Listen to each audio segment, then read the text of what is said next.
Hello, everyone, and thank you for joining us with the International Relations Council for today's International Career Series. Our subject today is Teaching English Abroad in Japan. The International Career Series is designed to help you explore different international career paths, whether you're graduating and entering the job market, looking for a change, or just curious. You'll soon hear from an individual who can share their work in an international field, offering insight into their own educational background, career path, intricacies of the job, and recommendations for your own search. My name is Natalie Friend. I'm the Education Outreach Coordinator VISTA with the IRC. For those unfamiliar, the IRC is a nonpartisan, apolitical organization that provides a platform for greater understanding of international topics and how they intersect with our Kansas City community. We will be recording today's event and broadcasting it live on Facebook. So if you'd like to review this conversation at a later date or share with someone you think might enjoy it, feel free to visit our YouTube or Facebook pages. These recordings will join many others as a free resource for the people of Kansas City to use and revisit time and time again. Today, we are so pleased to be joined by Kate Bartel of the JET program, who will discuss her experiences teaching English abroad in Japan.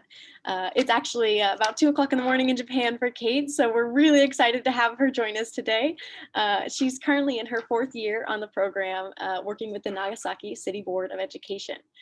It is safe to say that Kate has fully engaged in the international experience, and we thank you so much for joining us and giving us some of your evening time today. For this event, to our audience, please feel free to pose your questions through the chat feature at the bottom of your screen throughout her presentation, and we will do our best to get to as many of them as possible during the Q&A period at the end. If you would like to connect with us at the IRC, please feel free to log on to our website, irckc.org, which is also available in the chat box. We encourage you to check it out if you are interested in joining us as a member, receiving our newsletter, or exploring other upcoming events like this one. With all that being said, thank you so much. I'm going to go ahead and pass it off to Kate. Kate, would you like to unmute yourself? Okay, hello everyone. Thank you all for coming and thank you for having me. So I'm currently as Natalie said, on my 4th year in the JET program.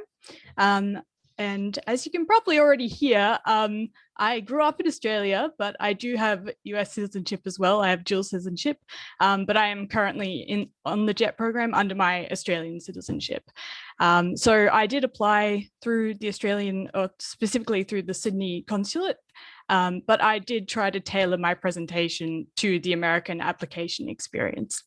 So I'll get that presentation started.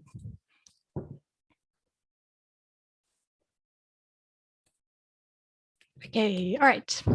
So the JET program stands for the Japan Exchange and Teaching Program.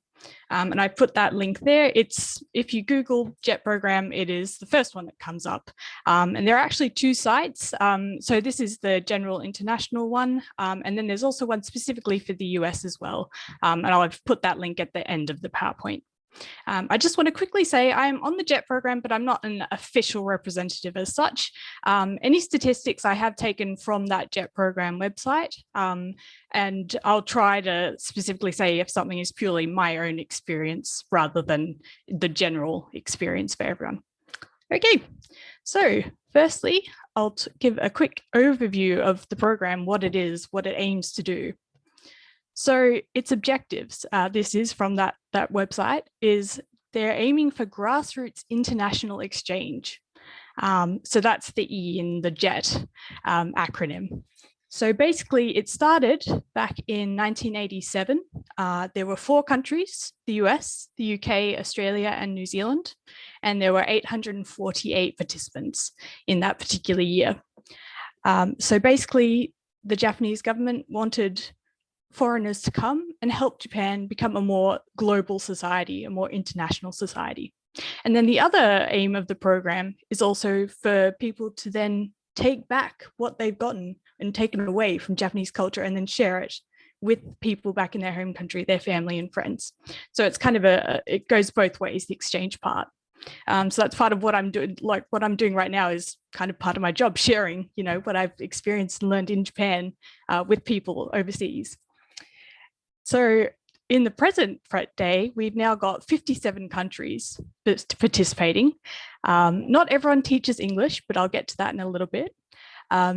So that's why we've got so many countries, even though not all of them speak English, because the T in JET is for teaching. Anyway, but so we've got 57 countries and roughly 5,700 participants, although that was pre-pandemic numbers. They haven't updated those numbers on the website that I could find.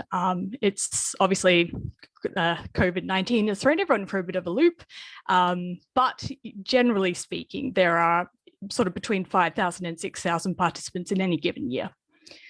Okay, I'll just go through some jargon, some acronyms, just because I know I'm probably going to be using them a fair bit. And so I'll just explain them before I dive into what actually happens when you're on the program.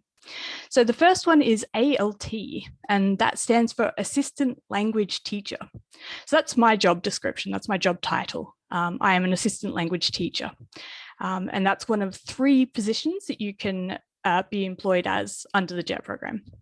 The second one is CIR, and that stands for Coordinator for International Relations. So ALTs make up a little bit over 90% of people who participate in the program.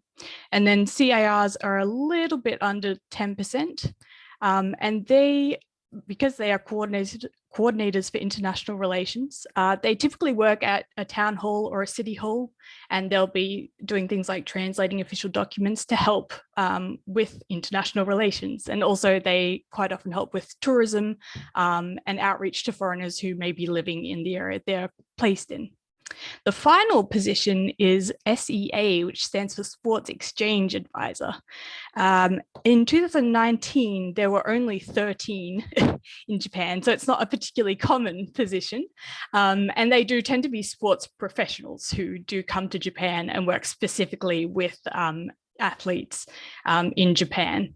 So I won't be talking quite so much about the SEA position. That if you are interested in that, if that's something you're interested in, I would recommend directly contacting your local consulate or embassy.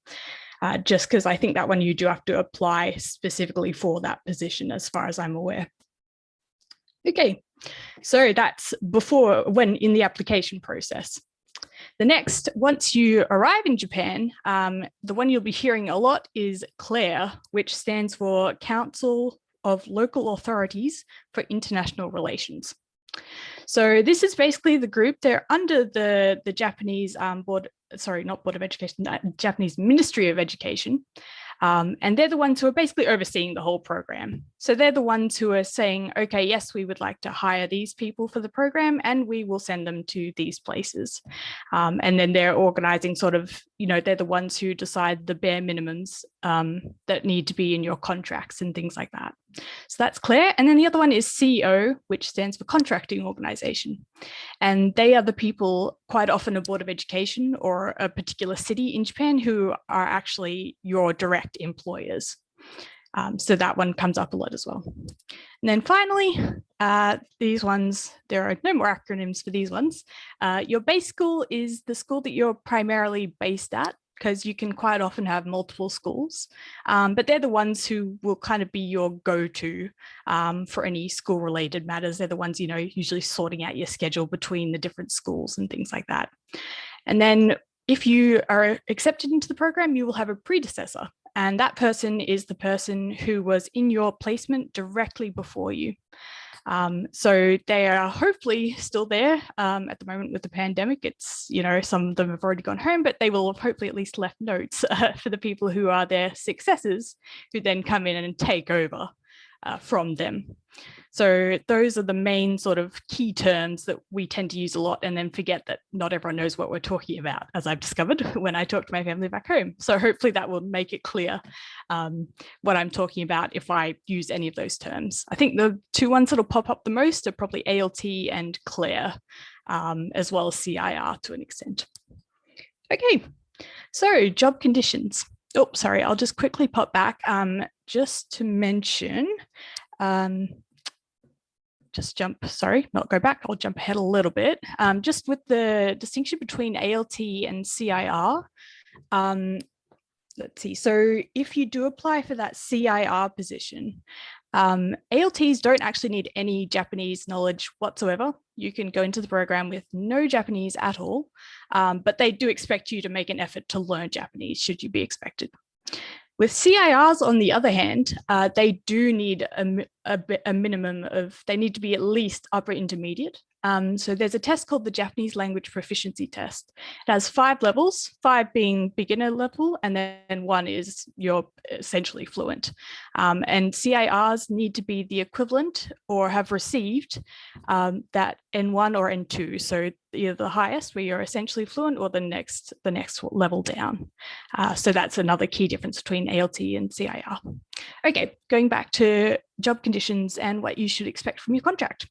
So if you're expected, or if you are accepted into the program, you're essentially on a 1-year contract that can be renewed up to 5 times in principle. Obviously, if you have the right to refuse any recontracting offer made by your contracting organization. So if after 1 year you decide, oh no, it was a good time, I had a lovely year, but I would like to head back to the States, that's fine, and you can do that. On the other hand, hopefully this wouldn't happen, but if for some reason your contracting organization decides that they weren't quite happy with your performance, they can also say, sorry, we don't intend to reappoint you. But generally speaking, unless you've really done something not so good, generally speaking, people are recontracted for 3 years. So that used to be the absolute maximum that you could participate in the JET program for. But in more recent years, it's gone up to 5 years maximum. So technically, and this is again according to the JET program website, if you are of an exceptionally high standard, or your work performance is of an exceptionally high standard, you can be asked to recontract for that 4th and 5th year. I'm lucky in Nagasaki. They do tend to even, I mean, I would like to think my work is of an exceptionally high standard, but generally speaking, Nagasaki City will offer 4th and 5th years as well. And the other thing about the contract is you're contracted for 35 working hours a week. Other things, salary I'll get to in a little bit, but those are kind of the core components of what goes into your contract. And there are some other things that can be slightly different depending on the town or Board of Education that you are contracted with, but generally speaking, that's what you should expect from your contract. Okay. Benefits of the job. Obviously, you are being paid and your flight is covered to come and live in an entirely different country for a year and experience a whole new culture, which to me, that's probably the biggest benefit of it all. So yeah, just for that reason alone, I recommend the JET program. Okay, so salary, it begins at 3,360 yen, which sounds like a lot until you convert it to US dollars, and then it becomes around about 30,000. Obviously, it changes a little bit depending on the exchange rate, but roughly around that figure. Then it goes up roughly 2,000 US dollars a year until you reach your 4th year, and then it caps at your 4th year, and you'll get the same salary in your 5th year as well. Okay, the last one, this is good as well. So you have employment insurance. Should something happen and you suddenly become ill and unable to work, you are covered for that. But you also get the national health insurance coverage, which means that you only pay 30% of whatever the cost is for medical treatment that you receive, which is very good. You are required to be enrolled in that. So every single JET participant has that coverage. Which is really nice. Okay, so you're interested in the JET program. How do you apply? So the first thing you need is a bachelor's degree. The only way around this requirement is if you have a 3-year teaching degree that does license you to teach from elementary or junior high or high school. If you have that, you can get in without a bachelor's degree, but otherwise you must have a bachelor's degree.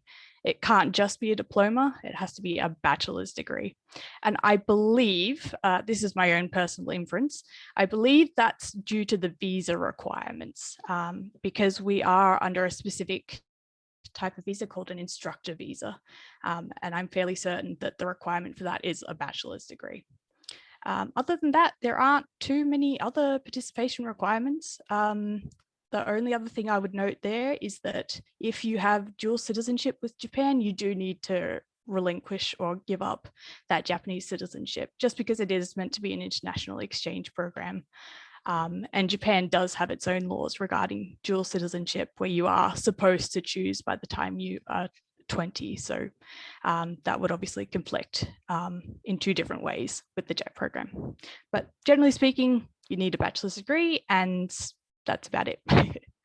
And obviously an interest in Japan. I should note that's important as well. Okay, all right. So the application process, first you submit your application. I'll go into what's in that application in just a second. Then if you're invited to an interview, you go to that interview, and then hopefully you are accepted.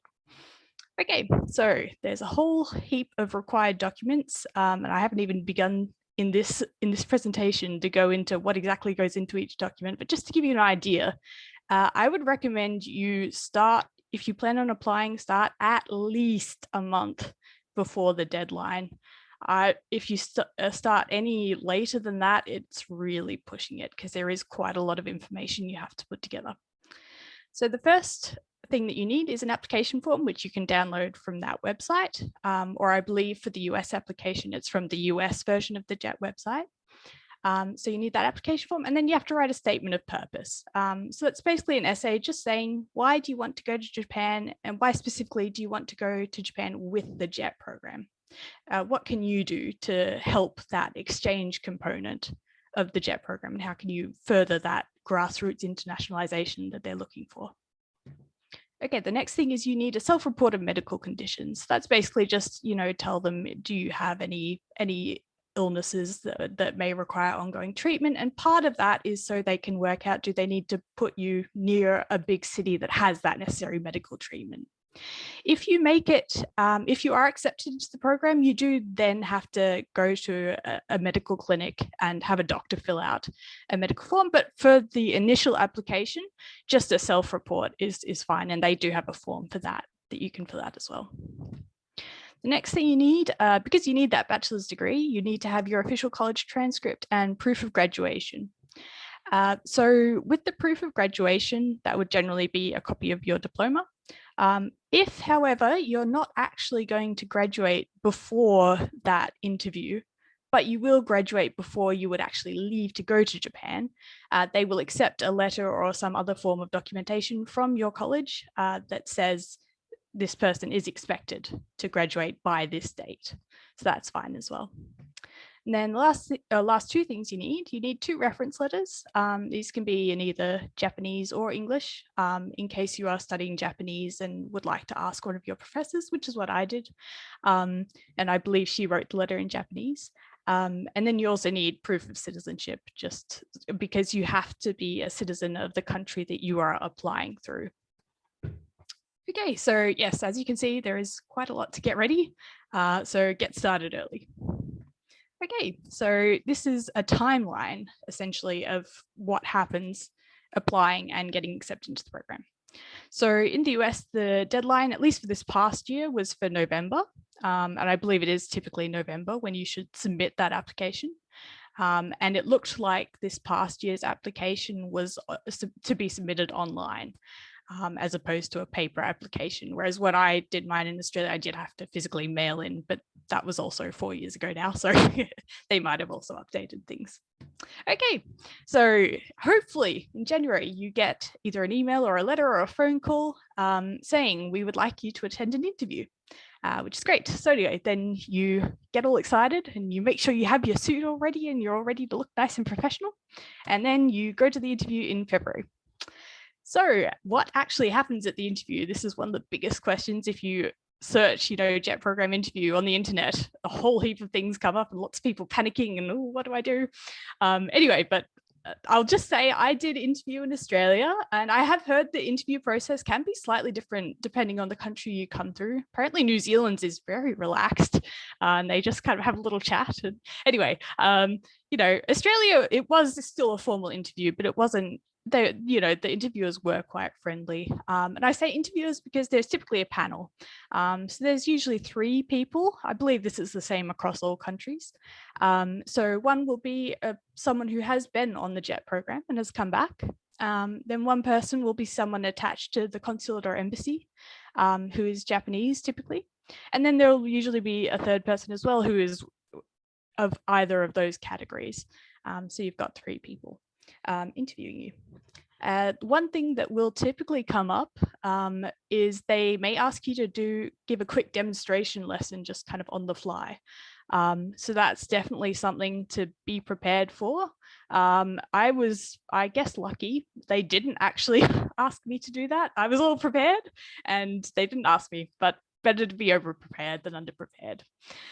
So anyway, so what they did ask me was about my international experience. So obviously, like I said, I have dual citizenship. I was born in the States. My mother is American, but I moved to Australia when I was 2. My family has moved around a lot, both within Australia and internationally. And then I did an exchange year in Germany as well when I was in high school. And I did put that both in my statement of purpose and in my application, because I believe there was a section for international experience in there.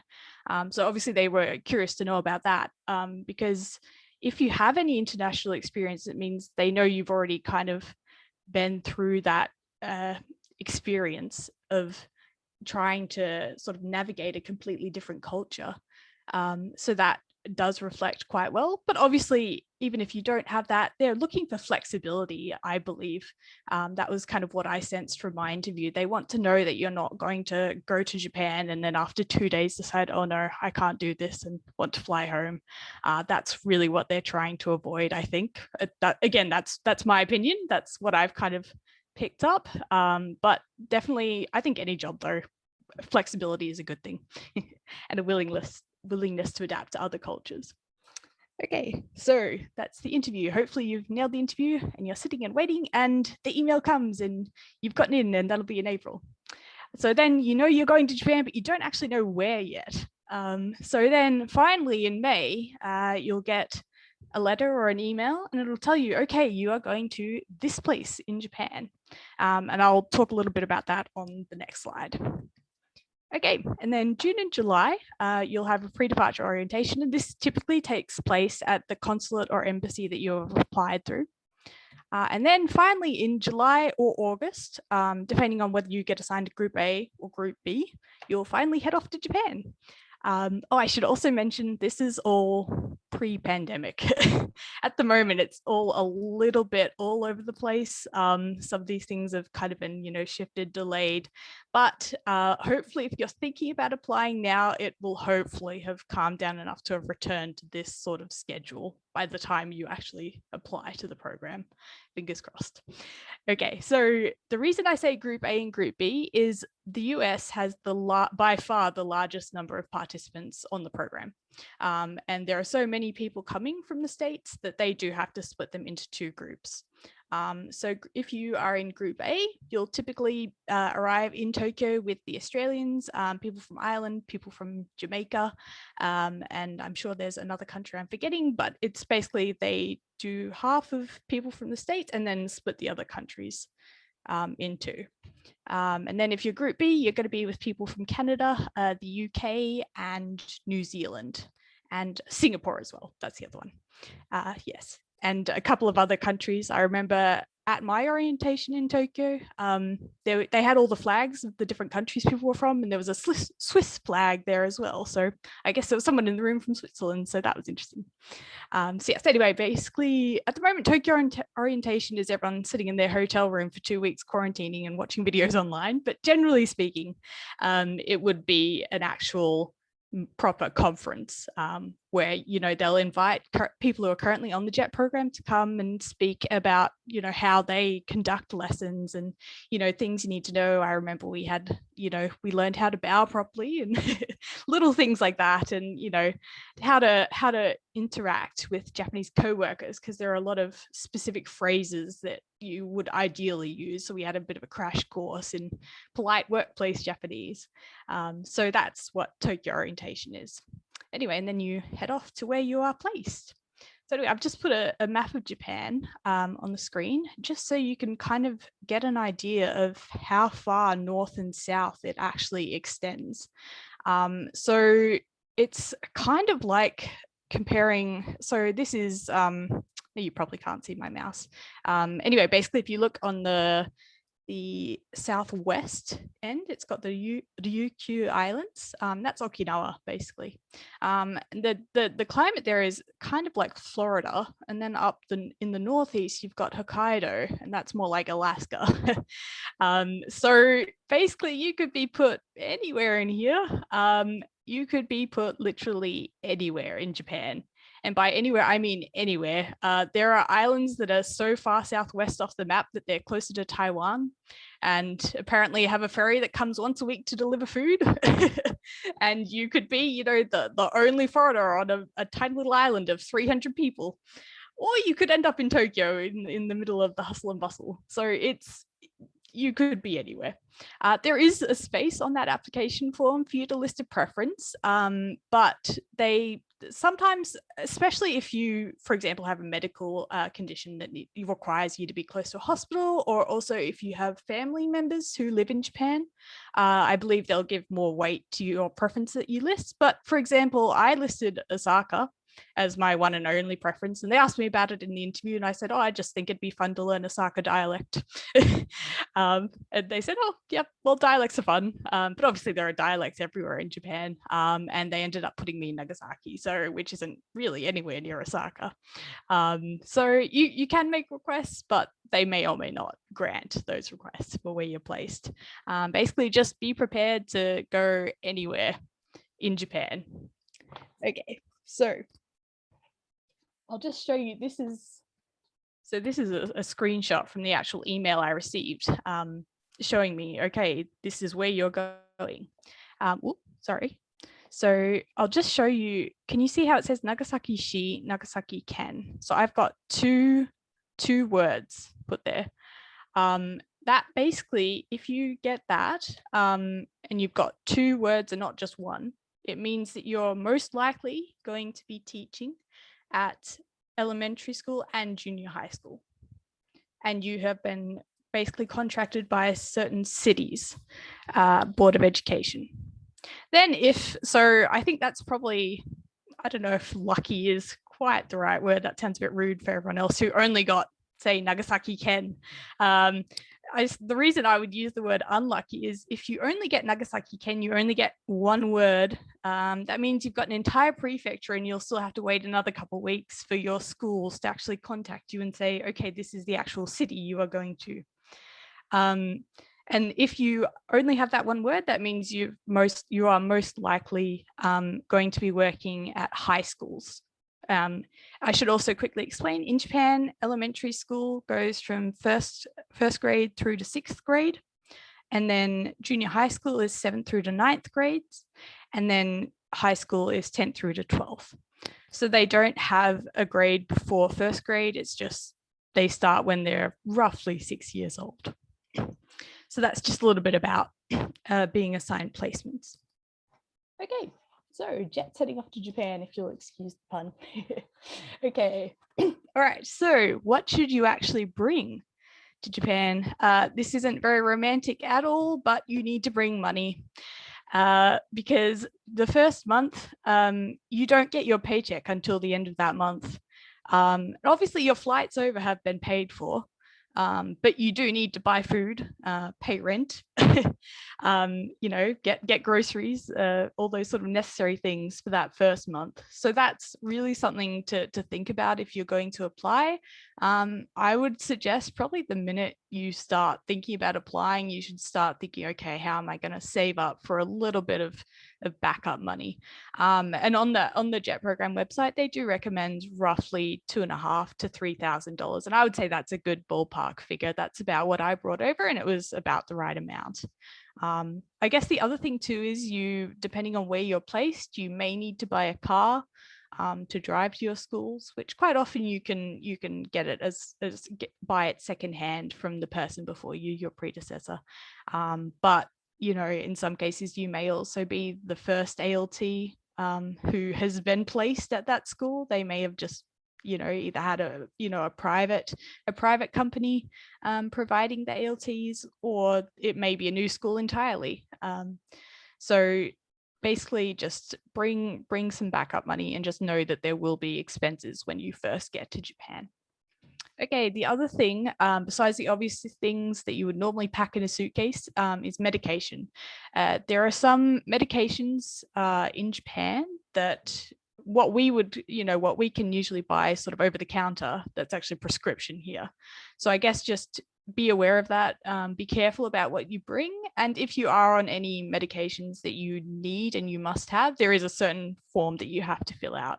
But if that is something you need to consider and you are applying, the consulate or embassy that you apply through will have more information about that. This is more just to give you a bit of a heads up.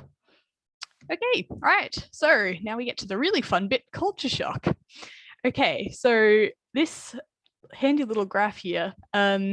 So I've put the little red line there. So basically on the left-hand side there, that's what happens when you first arrive in Japan. So basically you get there and everything's great. And, there's so much, all this delicious sushi and all these there's just temples on every corner and every street. And, it's all, and, you get to meet your students and it's all really exciting. And then after a while, you start to get a bit sick of sushi and you just really want tacos. And there is really not a lot of Mexican food in Japan. It makes me very sad. Anyway, so so that's the crisis section going on there. Anyway, but slowly you will recover. It is pretty rough. Every jet goes through it. Just anyone who moves to a different country goes through it, this culture shock. But it does get better. You start to slowly kind of adjust to things. You start to realize, yes, it's different, but I can actually find the ingredients to make tacos myself.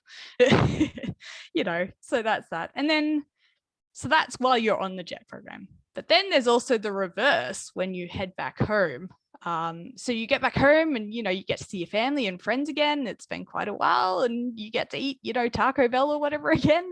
But then you realize, actually, I kind of miss the sushi. So, and it's just not quite the same in the States. So yeah, so then you kind of have another sort of dip. And then you have to sort of readjust to being back at home. And I guess the other thing to mention there too, I had this especially when I came back from Germany. Obviously, I'm not quite back home from being on JET yet, but you will have been away for at least a year, and you're different, and the people who are back home are different as well.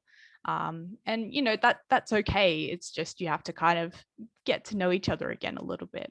And it does take, and you have to realize that you're not the same person anymore. You've got a whole year of sort of international experience. And, it is a bit tricky, but, you will get through it. It will be okay.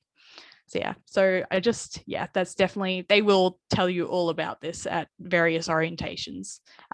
So yeah, it's a thing, but you will get through it. Okay. So I just want to say also what you have there. This is another reason that I wanted to go to Japan through the JET program, is that they have such a fantastic support system in place. The program's been running for over 30 years now, so they've got pretty much all the kind of glitches fixed. So there really is a lot of support. I don't think I've ever had a problem that someone didn't jump in and help me out with, which is really good. So basically, when I say minor issues, I mean things like when you first arrive and you realize you need something from the supermarket, but you can't actually read any of the labels. That's what I would describe as a minor issue, things like that.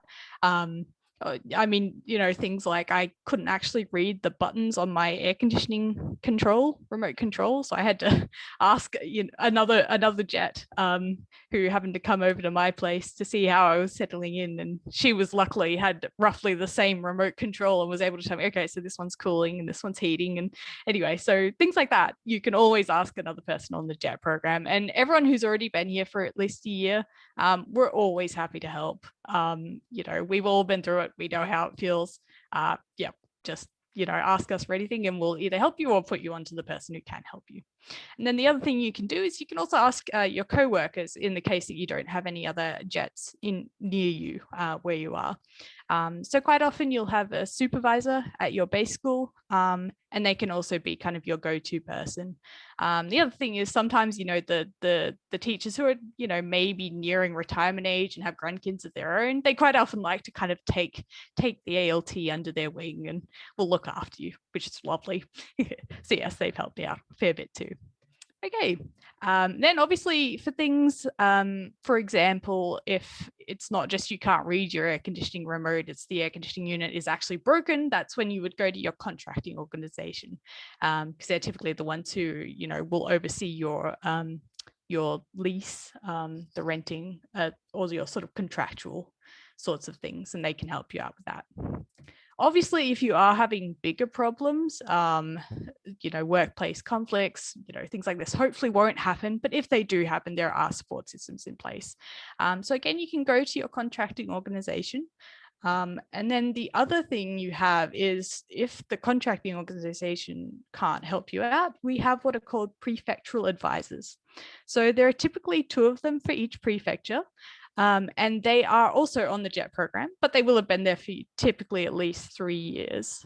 So they are 3rd years or 4th years or 5th years. So they've been here for a while, and they can kind of be the liaison between you and your contracting organization. Or if you really need help with something really serious, they can also go through CLARE, which is this bottom one, the council.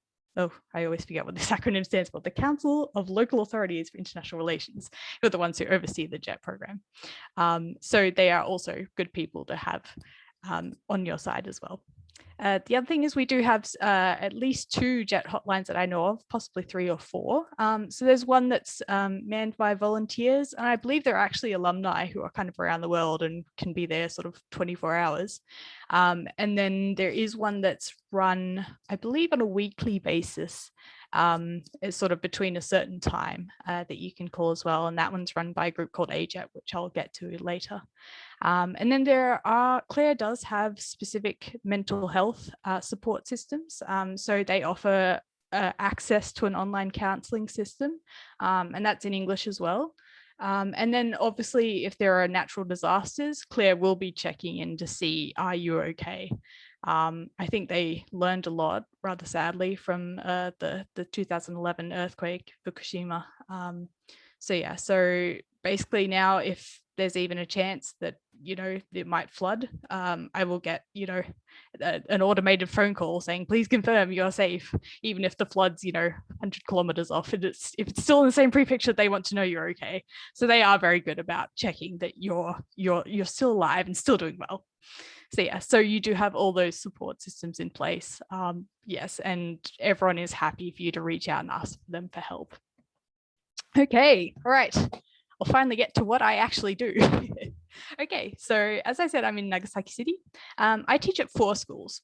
So 2 of them are junior high schools. So the 4th, I say the 4th school because I've only just recently taken on an extra one because we have an ALT shortage at the moment. Anyway, so the first school, the first junior high school is my base school, and that one's reasonable. It's about a medium-sized school. It has roughly 300 students, and then my new school is about a third of the size of that. So it is quite a different atmosphere, even though they're only about a 20-minute walk away from each other. So yes. Anyway, and then my other 2 schools, I have 2 elementary schools, which again are about 300 students each, and they kind of feed into my base junior high school, which is nice because, everyone's all sad at graduation, at 6th grade graduation, and then there's me saying, see you next year. So yeah, so it is fun. So that's where I work. And then obviously I'm an assistant teacher. I am an ALT. So when I say assistant, that can kind of be anything from, just sort of helping to model pronunciation to actually, leading the lesson so the teacher can get some marking done in the back of the classroom. So it really does vary. But basically the thing to keep in mind is you are assisting the teacher and assisting the students as well. That's important, obviously. So that's good as well. Okay, so then I don't actually take part in any of the school clubs, but I do occasionally just kind of stick my head in and say, how are things going? So they know I'm sort of there. Anyway, so my school does really well at sports. We recently, after it got cancelled last year, we just had our citywide sports tournament, and our boys basketball team actually came first. Which was really good. So yes, and they were all really happy to hear what I thought, because we were all watching a live stream in the staff room and the students were watching in their classrooms because we couldn't actually attend the venue. Anyway, but they were happy to hear sort of, what was actually happening at the school. So it was nice to kind of be able to connect with them, even though we sadly couldn't go see them. Anyway, but yes, so sports clubs. And then we've got a really good brass band as well, which I do make a point of going to their concerts, which they appreciate. Unfortunately, I played violin, which doesn't quite fit into the brass band genre, but they do appreciate just kind of showing up, and they will take note if you do appear. The art club as well. Art clubs tend to be a bit more relaxed than some of the other clubs, because obviously the sports clubs, they want to win. And then they do have music, the brass band competitions as well. So they also want to win. But then the art club, they're just there to have a good time, really, and just kind of relax and, work on their drawing skills. So art clubs tend to be a nice group of kids. My school, unfortunately, at the moment doesn't have any of the traditional sort of cultural school clubs, but I know there are schools that have, the tea ceremony clubs.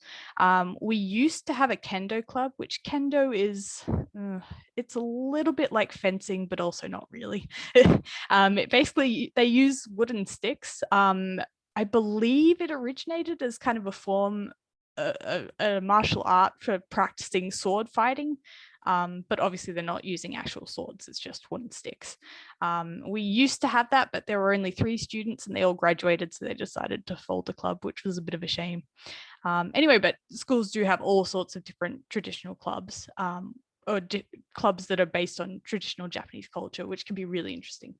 And then the last one are English clubs, which some ALTs are actually required to sort of run the English clubs as part of their contractual duties, but those tend to be at high schools.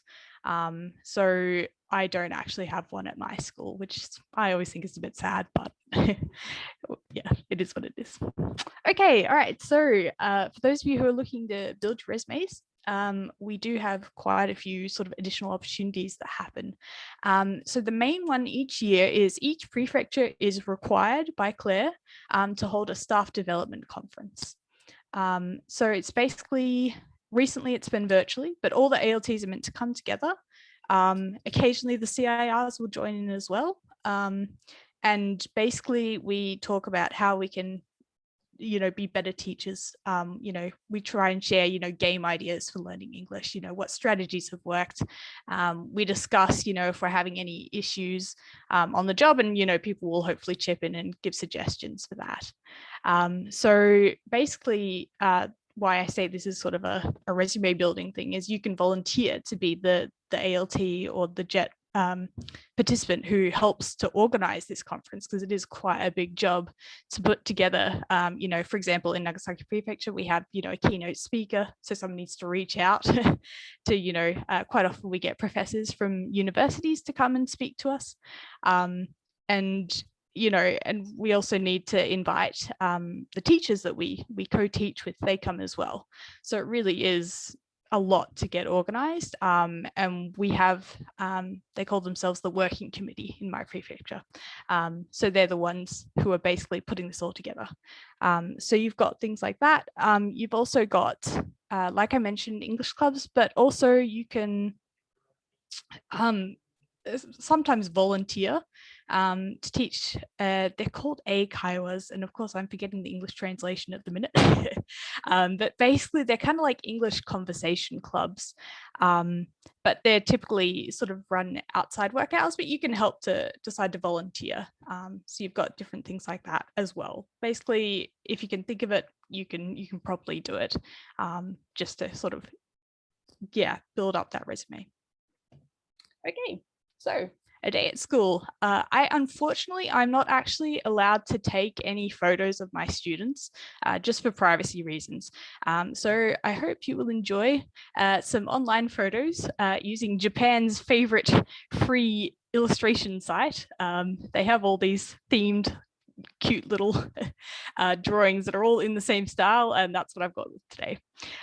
So this is what I do a lot of the time, is repeat after me. And this is actually the vocabulary I taught the first graders today. There's hello and hi and how are you and goodbye.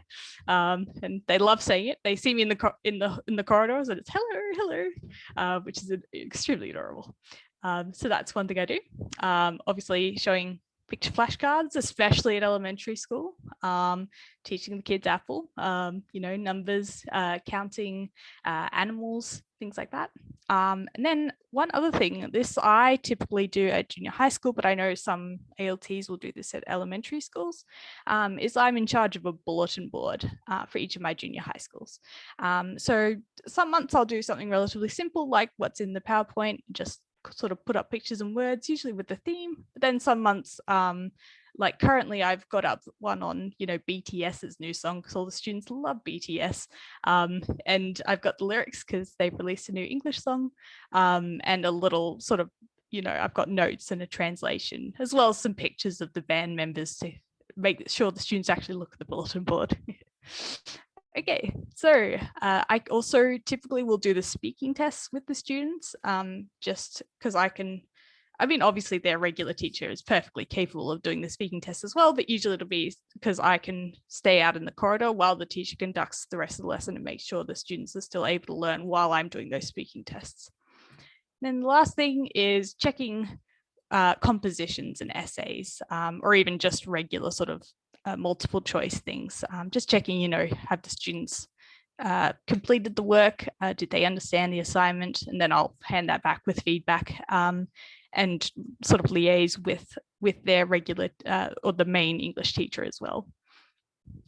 Okay, all right, so cultural experiences. I do want to break in real quick, just because we only have about 15 minutes left, and I know we have a couple questions. Oh gosh. No, that's sorry. Wonderful. If you don't mind, I want to get some of the questions answered, because I know. Yes, of course. Yes. Thank you to the audience for these questions. They're wonderful. Yes. My goodness, I'm so sorry. I get started on this and keep going. Yes, questions. So Mary Lynn wanted to know if the salary for the JET program is higher if a person has a master's degree. No, it's not. It's a fixed rate salary, so it's the same for everyone. No matter where you are, it only goes up depending on what year you are in the JET program. Awesome. And Angela wanted to know when the contract for renewal is presented, is it with the base school, or will you be assigned a different location from year to year? No, generally speaking, you will always be at the same school. It is technically possible to change between contracting organizations, but it's very rare. You need to have a very specific reason for that. So yes, typically, and I should also mention, you get presented with that recontracting paper usually around December or January, so only a couple of months after you arrive. And then it will still be usually with the same schools. Occasionally you'll change within the same city, but it shouldn't be a completely new place in Japan. I see. And then would you recommend putting requests for placement or keeping it open to anywhere on the application? That really depends on your personal preference. If you honestly don't mind going anywhere, then leave it completely blank. But if you do want to at least let them know you would like more of a city area, then possibly put that on your application. Okay. And then the school assigned to work where you work, is it an international school or any school that, within Japan, or are you with other teachers from international origin, or is it always like a local public school? Generally speaking, it will be a local public school. There are some private schools, and those are the ones that tend to typically have teachers who are foreign nationals. But generally speaking, you are going to be in your run-of-the-mill Japanese public school. Awesome. I think that's some of the questions we've gotten so far. Yes, feel free to continue. No, that's right. I'm so sorry. I should have. Once I start talking, I keep going. My students have worked this out too, and probably use it a bit to their advantage sometimes. But anyway, all right, I'll try and quickly whiz through the rest. Okay, so basically cultural experiences. You'll have cultural experiences at school, school lunch, if you happen to be elementary school, or at junior high school as well. That's an experience. There are some weird and wonderful things that come up, but it's definitely worth a try. And then I guess the other main difference from an American viewpoint is the students wear school uniforms starting from junior high school. So they get to wear casual clothes when they're elementary school students, but then once they start junior high school and through to high school, they have uniforms as well. And then things like, their sports day, school clubs, I've already mentioned. There are lots of different things that you will experience at school. Okay, you've got Japan's beautiful cherry blossoms. You can do things like try out yukatas, which is the summer version of a kimono. And then things like local festivals. So this third picture on the right is a Nagasaki festival, and this costume, this lady actually did a performance. It's based on a traditional Chinese opera art. Which was very interesting to watch, and it's specific to Nagasaki because Nagasaki's got a strong connection with China, historically speaking. Okay, right, so getting involved in the community. There are things like language exchange groups, currently being held online again, but handy, and really getting involved in the community is just about sort of reaching out and finding what's out there. So I know AJET, they have a lot of links to how you can volunteer in Japan, local festivals, things at your schools as well. And then you can also find lessons. So cooking, art, sports, music, dance. I currently do calligraphy lessons. So there are all sorts of different things out there. If you want to try it out, there is probably something you can find. Okay, so I'm sorry, I'm cutting this a bit short. I'll do my best to fit everything in. Okay, so basically, once you finish the JET program, you basically have to decide, are you going to go back or are you staying in Japan? Depends on what your long-term goals are. So if you are really focused on a particular career, say in business or something like that, I would probably say you want to stay for a shorter amount of time on JET, just so you can kind of, have a 1 year sort of gap and then get back on track. Obviously, if you're not quite decided yet, though, stay for the full 3 or 5 years. So basically keep that in mind when you're recontracting as well. Just, what do you want to do and how long do you want to stay in Japan? Then the other thing, you can definitely network while you're on the JET program. And there is actually the JET Alumni Association, which is a good resource. And then Claire actually hosts career fairs as well for people who are interested in staying in Japan, but they're also good to just get sort of experience in, applying for jobs and sort of seeing what's out there. Okay, all right, so this is actually the end of my presentation, so I guess I just made it in time. I'll just leave these here on the screen for a little bit longer, but yes, the JET program, USA, and then AJET is the Association for Japan Exchange and Teaching, and they're usually a bit more helpful for current JETs, people on the JET program right now. And then you've also got the JET AA, the JET Alumni Association, which is typically more useful once you finish the program or when you are thinking of finishing the program. Okay, did we have any other questions? I think those were the questions we had in the chat. I encourage any of our participants, if you have more questions for Kate, we have just a few minutes to answer them. If you'd like to put them in the chat or raise your hand or unmute yourself, you're welcome to. But Kate, I do have a question Yes, for of you. Course. So what would you recommend someone interested in this program do now to make themselves a better candidate, right? So what should a college student who's getting their bachelor's degree or someone who has a bachelor's degree do to make themselves more competitive? Yep. So basically, if you're able to, I would recommend a what's typically called a TEFL certificate, a Teaching English as a Foreign Language, or TESOL is the other acronym it quite often goes by. They do say on the website, while it's not essential, it will reflect well in your application. And the other thing they say reflects well is knowing a little bit of Japanese. So even if you just, sort of self-teach with, Duolingo or something like that, it's definitely better than nothing. So yeah, and also any sort of either international experience or getting involved in an international community within the States. They also, I believe, they value that just because it shows you're willing to interact with other cultures, which is a big part of the job. Yeah. What skills or, abilities have you developed as a result of your experience? Do you think that it's made you a more competitive person in your field and after the JET program? So I guess, yeah, for me personally, I realized I do want to stay teaching as opposed to what I actually studied history in addition to Japanese at university. And my research skills from history do come in useful, for example, when I'm, making my bulletin boards, or I need to, summarize a grammar point for students. So that has kind of helped. But then the actual skills, being able to think on my feet, being flexible, having to quickly come up with a different way to explain something to a student who isn't quite understanding something. I think those sort of soft skills are what I've really gained from this job. And I think they're what will help me going forward. Awesome. Well, thank you so much. I don't know if any of our participants have any final questions. Now is your chance to put it in the chat and we'll get to it. But with that, I know, Kate, it's, I think, very early in the morning for you in Japan. So I will go ahead and start wrapping us up. Again, thank you so much for being here. I do want to thank you, Kate, so much for donating your time and providing so much interesting information. This has been very helpful and really well done. So thank you for your effort here. We'd also like to thank all of our attendees today for showing up and having some wonderful questions, and for your continued support of the IRC. I would like to close by putting a plug in for some of our upcoming programs. In particular, we have 2 book club events next week, a News and Views conversation group on coups, and an IRC Reunited outdoor park gathering in case you're in the Kansas City area and interested in meeting up in person. So if you're interested in any of those programs or any other IRC activities, we encourage you to check out our website for more information. That's irckc.org.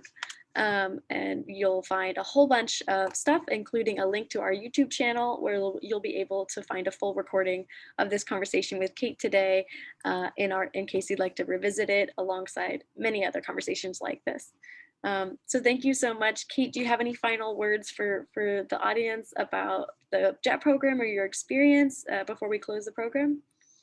I guess just if you're interested, certainly give it a shot, apply. And even if you're not interested specifically in the JET program, definitely come visit Japan, or just go overseas when you can, when this is sort of all over. Definitely any small thing, anything you can do to kind of help make the world more international, I would highly recommend. And thank you very much for having me today. Thank you so much, Kate. Well, thank you to our audience, and thank you to everyone who sees this after the fact. And Kate, we'll let you get to sleep and let everyone else get to enjoy the rest of their Friday afternoon here in Kansas City. So thank you, Kate. Yes, thank you very much. Thank you. Bye, everyone.